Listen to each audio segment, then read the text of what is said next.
Hello, hello. I'm Sheila Preston and I'm the founder of Thriving Facilitators, which supports people who work in the helping professions often with challenging groups and in challenging settings. So tonight I'm speaking with Natasha Richards, who is a member of the Thriving Facilitators membership. And we're going to talk about Natasha's work and then we're also going to talk about why she's a member of Thriving Facilitators. So welcome, Natasha. Hello. Would you like to, shall we just begin by you just introducing yourself and what it is that you do? Yeah, so I'm a PhD student at the University of Essex, and my research is looking at applied theatre approaches to relationship and sex education.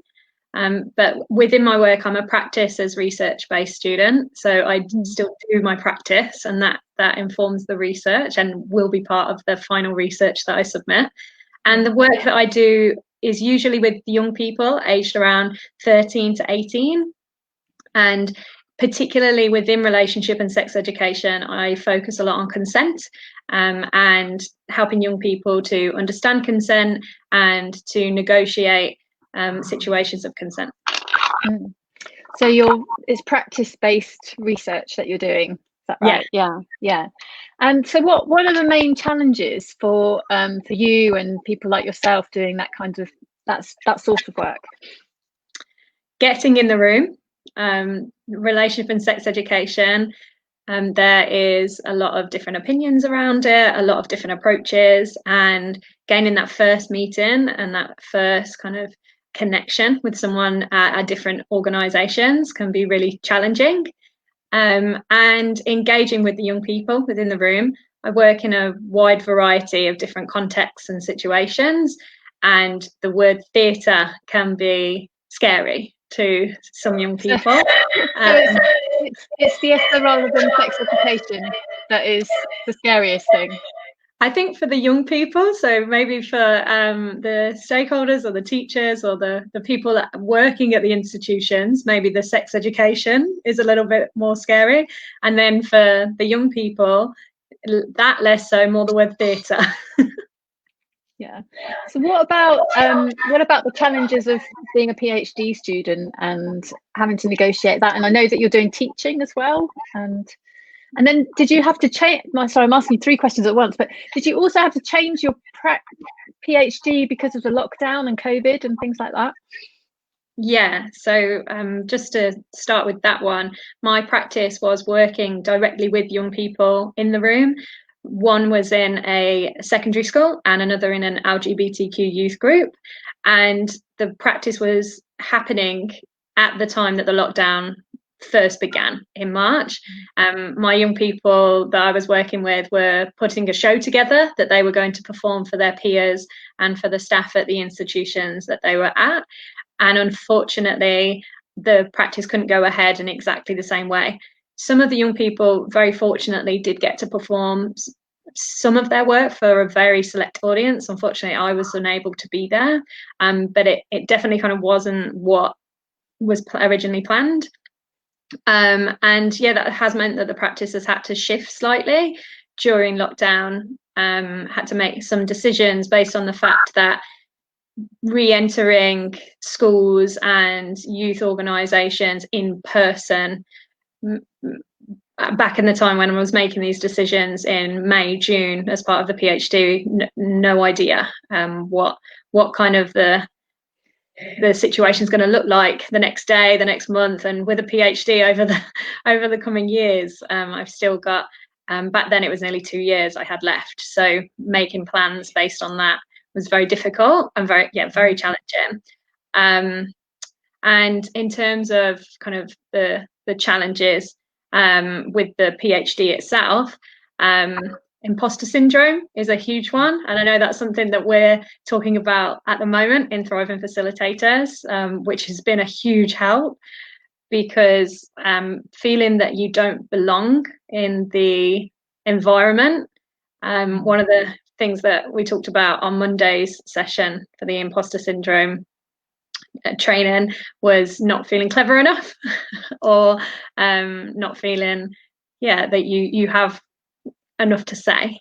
So yeah, I think Thriving Facilitators has really helped with my confidence and not feeling alone, as other people were voicing that they also felt that way. Yeah, because it can be. I've got so much background noise going on. I don't know where it's coming from, whether it's coming out on the thing here. So I'm hoping that it isn't. But yeah, it can be really isolating, can't it? Especially when you're working kind of individually and you're not kind of attached to an organization. So it's really important that there's another place where you can meet other people that have like-minded and similar challenges. And I mean, how do you feel generally about support for facilitators and people who are working in the way that you're working? I think it can be really difficult, especially if you're working in areas where there's not a huge amount of facilitators, or kind of in the organizations themselves, maybe they haven't been exposed to that work before, or haven't worked in that way. So it can sometimes feel like you're out there on your own, even though you're not, because there are lots of facilitators out there doing fantastic work, but it doesn't necessarily always get seen because maybe it's happening maybe in the places that it kind of aren't shown, whether that's in prison settings or within the schools or within the community centres, which are all kind of areas that I've worked in the past.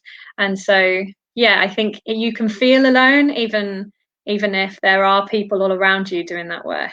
And you just made me think also about the regional aspects. So sometimes people are maybe so whereabouts do you live? In Essex, near Colchester. Yeah, in Essex. Yeah, so that there are various people who've joined Thriving Facilitators from various parts of the country. There's a London contingent, but there's also other parts of the country. And I think sometimes in London it feels like there's loads going on, or there was until COVID. But in other areas it can feel more isolating. And then there's the international aspect as well, that it can feel quite isolating. I know that many also there's practitioners who were students based in London who have now gone back to their respective homelands and feel quite isolated in that way. So so it's interesting that you raised that. So did you what made you decide to take the plunge to join Thriving Facilitators? Because I think you and a couple of other people were the first people I ever spoke to about this idea, and that was probably well over a year ago now. It was quite a long time ago, and then I had a focus group with you and some other people, and I was like, oh, I've had this idea, what do you think? And I sounded it out to you, and presumably you were kind of watching what was happening with Thriving Facilitators over the past few months, and I'm just wondering what made you take the plunge to join in the end. I think I was definitely always watching, always kind of supporting from the sidelines once you launch. At that time was my first graduate teaching assistant position at the University of Essex. And so a lot of my time, energy and focus was going into that. And I think I raised that because that answers the kind of question of why did I then take the plunge? As many people I'm sure can sympathize with, the busyness of life was constant, and with teaching and the PhD as well as kind of lots of other responsibilities, the Thriving Facilitators kind of at that time felt like I wasn't ready. I didn't have the time to invest or the energy to invest on top of the other things that I had. But then when lockdown happened, and for many of us that was a moment of standstill, not for everyone but for some, and for me it definitely was. As I said, most of my work is in person with people, whether that's teaching or facilitating, but I wasn't kind of able to do a lot of the stuff that I was doing before, and it gave me a time to reflect and to think about me and what I need and what I want and what I see my practice being going forward.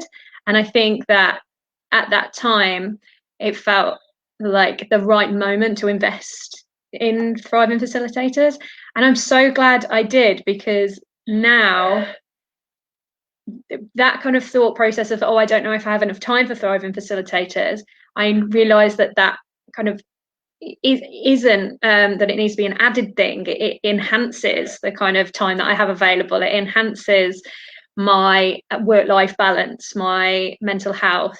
And so investing when I had that moment of standstill, moment of reflection, means that now that I'm back teaching and I'm back in the room, but I'm still with Thriving Facilitators, whereas back in January, February, I wasn't. And sometimes it can be a bit of a limiting belief, can't it? That you kind of think, "Oh, I'm so busy. How could I possibly have the time to do this?" Yeah. But actually, making the time to do this when there's a focus on kind of self-care and well-being, and kind of really taking time for yourself to think about how you're showing up is absolutely crucial. And then it actually becomes a really important thing to have made that decision. So yeah, it's really interesting that you're sharing that that process, because we all have those thoughts that go through, that get in the way sometimes of us taking the plunge. Yes. so what's your favorite, what because the Thriving Facilitators has got so you talked about the kind of the time for you aspect, and there is the kind of the facilitator presence aspect, which in some, and supervision, which for some might feel less relevant at the moment if they're not doing practice because of the situation. We're just about to go into another lockdown. But there are these different dimensions, and then there's the kind of I say training, but loosely training aspect, where I'm kind of sharing some kind of key ideas around our human experience. So I'm just sort of thinking, what's your favourite bit? What bits do you like to lean into when you kind of participate? I really love our evening sessions where we have a topic or kind of an area that we discuss. I feel that one of the positives of Thriving Facilitators at the moment being online, you've kind of mentioned it already, the international element, the someone from New Zealand joining at the same time that someone in London is joining, and me in Essex, and I love that all of those different backgrounds and cultures and experiences of practice, but also of this current moment of this challenge that we as practitioners are facing. They are in different situations, where nationally and internationally, and being able to share in that discussion and hear those perspectives has been really valuable. And then added onto that, the difference of journeys. Some people, we say practitioners because some are more applied theatre like facilitators, or some people are working in other socially engaged areas and consider themselves heart-centered practitioners in a different way. And I think that I love learning from that in those evening sessions as well, that kind of there's shared values, shared beliefs, but also huge variations as well that you can learn from, whether that's skills or knowledge or just just a moment of reflection. And I love that. Yeah, I really love that too, and I really wanted that to happen with Thriving Facilitators. So yeah, so there's a big contingent of applied artists within Thriving Facilitators, including lecturers who are kind of specialists in that area. But that's not just the focus. The focus is much more broadly that we have, like you say, those common values, and the fact that we're working in context, in diverse social contexts, enabling others, but there's different practices and specialisms there, and then the international aspect. It's really exciting. So I really share that. I love that too. So just to sort of, I guess, finally say, what would you say? So you've been in the membership about 4 months now. What would you say has been your biggest impact for you so far? Say two things really stand out. The vision and planning day that we had, where it was a whole day dedicated to thinking about my values, my beliefs, some of the questions you asked, where we wrote a manifesto. I believe that work should be. And I think even though kind of, if someone asks me those questions, I have answers, I kind of know, but to sit down and spend a whole day focusing on that and really refining it and getting to the core of it, and listening to other people's and reflecting on, oh, maybe I think like that or feel like that. I felt so empowered at the end of that day. I felt clearer on why I do this work and why I think this work is important. And then I think my other one is I love the book club. I really loved reading a book and then sharing our thoughts and feelings about the book. At undergraduate level of study, that was always my favourite thing, to have a seminar and a chat. And actually at PhD level, I don't get that very often, where we kind of just read a text and chat about a text. And yeah, I think that was really valuable and really lovely. And actually, since it, me and a friend have started a little book club for the next year over lockdown. So it inspired us as well. And of course, the topics that we are discussing they're all topics to do with how our human experience is created, and just kind of thinking through how thought creates our experience, yeah, so that there's a common thread through those books, and yeah, that's lovely that you enjoy that, because I love that too. So we're the Thriving Facilitator fans, obviously. So what would you say? So yeah, let's just to wrap up then. Yeah, what would you say to someone who is just sort of thinking about joining the membership and just sitting there on the fence? Shall I, shan't I?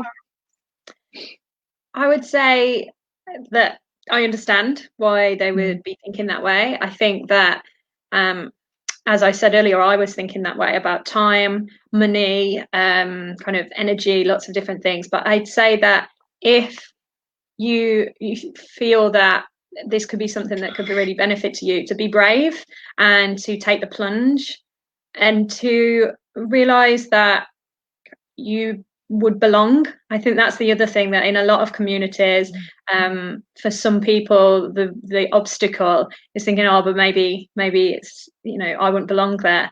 And everyone belongs in the Thriving Facilitators. As I've said, that's one of the things that I think makes it so rich and makes it so wonderfully beneficial. That's wonderful. Yeah, that's a lovely message for people. Okay, well, it's been really lovely chatting with you, and I'll be seeing you in one of our sessions next week, I expect. So yeah, thanks, Sheila. Take care, Natasha. Bye. Bye.